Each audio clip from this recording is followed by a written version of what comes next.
Hello friends and welcome again to the chapter of indirect taxes. What we are beginning is with the central excise. Now this is being the first lecture of a central excise. I am just giving you a basic framework that how does this central excise exactly operate. To begin with, let's understand a little bit of general so that आपको हमारे देश के system पता चले कि how does the country India operates in a legal environment. To begin with, my dear friends, as we have studied in the lecture of corporate and allied laws, that there is nothing beyond constitution. Now in this constitution there is something that we call schedule 7 और इस schedule 7 में there are 3 lists. Say for example we call it list 1, इसका दूसरा नाम है central list या तो आप इसे कह सकते हैं union list. Then you have got something that we call list 2 जिसका नाम है state list, and then after you have got something like list 3 which is a concurrent list. Now what does this exactly mean, my dear friends? Ambedkar साहब ने जब हमारा संविधान बनाया constitution, उन्होंने क्लियर कर दिया कि कौन से टॉपिक्स होंगे कि जिन पे सिर्फ सेंट्रल गवर्नमेंट लॉ बनाएगा. उन्होंने ये भी क्लियर कर दिया कि कौन सी मैटर होगी कि जिस पे सिर्फ और सिर्फ स्टेट गवर्नमेंट कानून बनाएंगे और कौन सी ऐसी मैटर होगी जिसमें स्टेट या centre either of them can make the loss. से फॉर एग्जाम्पल आमदनी पे टैक्स लगाना अब वो यूनियन का काम है. So that is why it is under list 1. वो सिर्फ और सिर्फ सेंट्रल गवर्नमेंट इनकम के टैक्स के कानून बना सकता है. पर एग्रीकल्चर या एग्रीकल्चर रिलेटेड किसी भी चीज पे टैक्स लगाना वो सिर्फ और सिर्फ स्टेट का जिम्मा है. So centre can not legislate. Central इन चीजों के कानून नहीं बना सकता एग्रीकल्चर को लेके because that is a state subject. So in other words constitution जो है वो क्लियरली हाईलाइट करता है what is a state subject and what is a center subject. Is this everybody able to understand, my dear friends?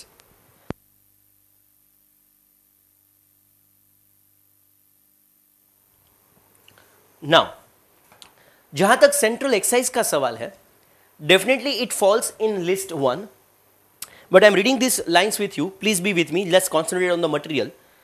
Look at that point. List 1 of the 7th schedule of the constitution enumerates into inverted commas duty of excise on tobacco and other goods which are manufactured in India. Now look at that word. क्या लिखा है उसमें? Duty of excise on tobacco and other goods manufactured in India. उन पे excise लगाने की जिम्मेदारी centre की है.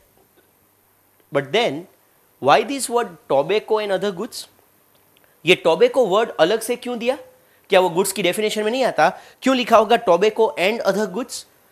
The answer to that is, my dear friends, यहाँ टोबैको अलग से इसलिए लिखा है, if you are aware, तो जो भी टोबैको है उसकी एग्रीकल्चर वो खेती बाड़ी होता है. What ever you call it, चरस, गांजा, वॉट एवर यू नो, ये जितने भी ड्रग्स है, जितने भी टोबैकोज हैं, यहाँ इन सब चीज़ों की खेती होती है. चाहे आप टोबैको कहो या नशीले पदार्थ जैसे कहो, जैसे चरस, गांजा वगैरह, इन सब की खेती होती है. Tobacco most of them is an agriculture activity. तो उन पे एक्साइज लगाना, भले एग्रीकल्चर है पर उन पे एक्साइज लगाना वो सेंटर का काम है. And look at the further lines, except alcoholic liquor for human consumption. Now what does that mean? अगर कोई बंदा अल्कोहलिक लिकर बनाता है ह्यूमन कंजम्पशन पे, तो उस पे एक्साइज सेंटर नहीं लगाता, स्टेट लगाता है. So that means, my dear friends, excise दो प्रकार के होते हैं, central excise and state excise. और इसलिए हमारे कानून का नाम क्या है? Central excise. हमने सिर्फ एक्साइज एक्ट नहीं कहा, हमने कहा central excise. Why this central excise? Because जैसा अभी मैंने पढ़ा, अल्कोहल पे एक्साइज लगाना स्टेट गवर्नमेंट का काम होता है. Central government alcoholic liquor for human consumption पे एक्साइज नहीं लगा सकते. But let me tell you, यही alcohol if it is use for medical preparations, मतलब दवाई, जैसे आपको पता होगा डेटॉल, ग्लाइकोडिन, इन सब में अल्कोहल के कंटेंट्स होते हैं. So if the alcohol is use for medicinal preparation, तो उन पे एक्साइज लगाना अब वो किनका जिम्मा है? सेंट्रल का.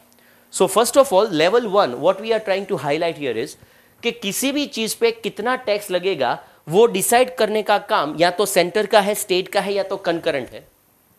आम्बेडकर साहब ने जब कॉन्स्टिट्यूशन बनाया, थिंग्स क्लियर कर दी कि स्टेट आप लोग इतनी इतनी चीजों पे टैक्स लगाओगे, सेंटर आप इतनी इतनी चीजों पे, and others were in concurrent. Now this excise, क्योंकि मैंने कहा कि वो स्टेट में भी है, सेंटर में भी है, so what we are here into centre. So let's start with central excise. और सेंट्रल एक्साइज में section 3, my dear friends, is the charging section. and this section 3 is basically defining what is the taxable event so far as this excise is concerned. Now, what is the meaning of taxable event? Taxable event मतलब वो event, वो वारदात के जिनके होने से आपकी tax liability create होती है, उसे टैक्सेबल इवेंट कहते हैं. तो चार्जिंग सेक्शन किसे कहते हैं? वेल, चार्जिंग सेक्शन का मतलब ही ये है कि वो सेक्शन के जो चार्ज इंपोज करता है. अब चार्ज इंपोज करता है मतलब आपकी टैक्स लायबिलिटी क्रिएट करता है. Section 3, if I go word to word what it says, section 3 कहता है सेंट्रल एक्साइज का कि there shall be levied and collected, there shall be levied and collected क्या? अ ड्यूटी ऑफ एक्साइज पर किन चीजों पे? On all the goods which are manufactured in India. If I put it slightly differently, it means there shall be levied and collected duty of excise on manufacturing of excisable goods in India. ये जो एक line मैंने बता दिया, ये अपने आप में सिर्फ एक लाइन नहीं है, एक ग्रंथ है. In other words, my dear friends, you need to be very careful. Central excise में एक्साइज ड्यूटी तभी लगती है जब आप मैन्युफैक्चर करते हो. ना सिर्फ मैन्युफैक्चर करते हो, आपने जिन चीज का मैन्युफैक्चरिंग किया है वो ना सिर्फ गुड्स हो पर वो एक्साइजेबल गुड्स होने चाहिए. नॉट ओनली दैट, वो सारा प्रोसेस इंडिया में होना चाहिए. जब तक ये चारों की चार कंडीशन फुलफिल नहीं होती, चार कौन? मैन्युफैक्चरिंग होना चाहिए, मैन्युफैक्चरिंग गुड्स का होना चाहिए, गुड्स एक्साइजेबल होने चाहिए और the process should be in India. ये चार कंडीशन जब तक फुलफिल नहीं होती तब तक एक्साइज नहीं लगती. Now please understand, excise is on manufacturing.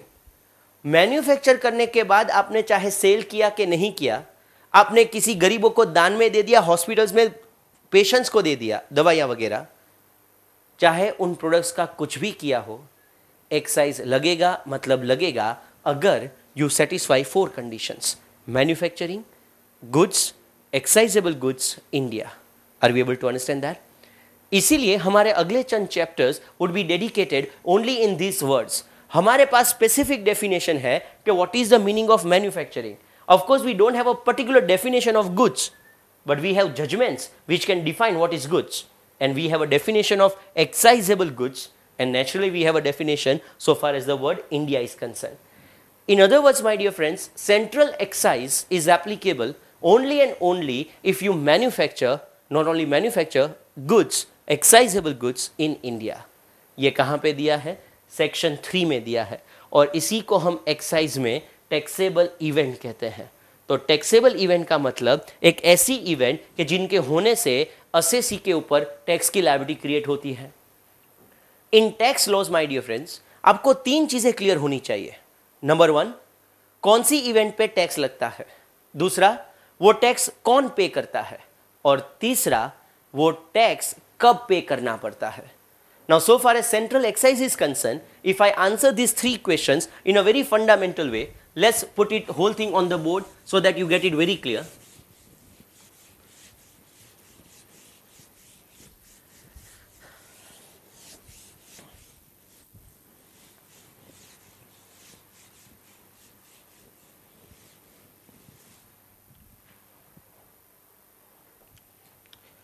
Now, step number 1.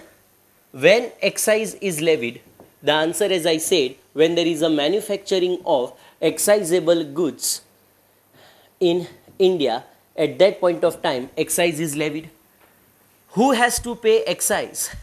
Who pays the duty of excise? So the answer is the manufacturer of the product has to pay excise. Now please understand, हमने एक चीज clear कर दी, manufacturer. हमने ये नहीं कहा the person who is the owner of the goods.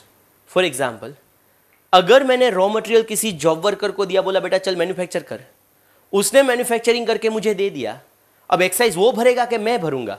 I am the owner of the goods, पर goods मैंने मैन्युफैक्चर नहीं किए, उसने किए हैं, but he has done on behalf of me. अब एक्साइज वो भरे कि मैं भरूं. We'll answer that question surely in the sessions to come. But right now, please understand, जब मैं कहता हूं कि duty is to be paid by manufacturer, एक चीज आपके दिमाग में क्लियर हो जानी चाहिए, that मैंने owner word यूज नहीं किया. Under central excise, ownership is totally immaterial.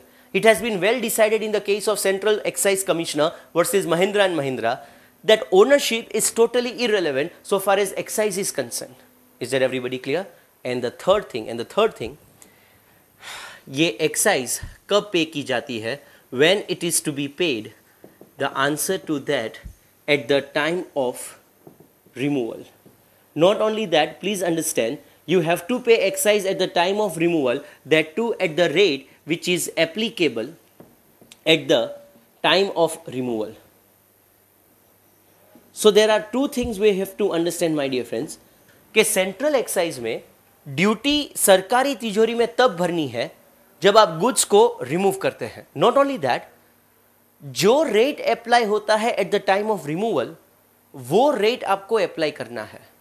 से for example assume if this is a time line, say for example Jan से लेके दिसंबर तक, अगर a person is manufacturing goods in the month of February और उस वक्त प्रोडक्ट एग्जेम्प्ट है, there is no excise, and then budget comes in और बजट में एग्जेम्पशन हट गया, ड्यूटी 20% हो गई, and the assessee removes the goods somewhere in the month of May, तो क्या उसे 20% एक्साइज लगेगी? Answer is yes.